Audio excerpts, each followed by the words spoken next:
important part of our human minds, i.e. our emotions. Mm-hmm. And our emotions help us develop and motivate to take actions under different circumstances. And I was reading something the other day. There's a guy called Daniel Goleman who talks about the 5 main components of emotional intelligence. And I think they're so relevant to what we do in customer success and what I think already a lot of the professionals out there are already doing. But you've got the idea of self-awareness. So that's the ability to recognize and understand your personal mood, emotions, and drives. You've then got self-regulation, which is the ability to control and redirect any disruptive impulses and moods, and the propensity to suspend judgment to think before acting. And that's so important. You can imagine these challenging conversations with customers when the customers, there's a customer health score might be red, there's a real risk of churn. It's easy for the conversations to go negative, but you've got to step beyond that. And that self-regulation is really key to doing that. Then there's internal motivation. So this is a passion for work for internal reasons beyond money and status. So why am I doing this? What does saying I have a passion for customer success really mean?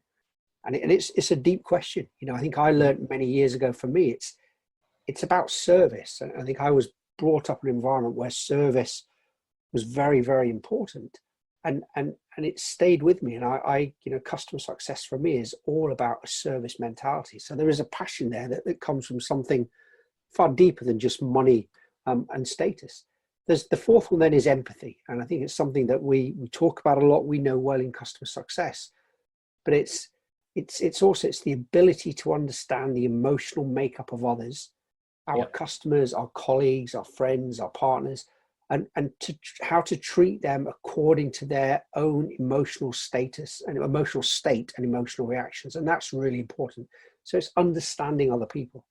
And then you've got social skills. So that's the proficiency in how you manage relationships, both online relationships, kind of your social networks, but also physical relationships, and how you then build those networks up and have an ability to find common ground and build rapport. And I think that's so important. The other thing that I think is key to the whole emotional intelligence side is how you make sure your communications with your customers are super transparent. There's a great quote from Forbes that I read the other day saying transparency is the new normal. And he talks about 3 basic ideas about how it's key to propel authentic information about your products and services into your conversations and communications to avoid any future confusion. You also don't want to make fake or false commitments that set up a customer experience that ultimately is going to break the relationship and break trust.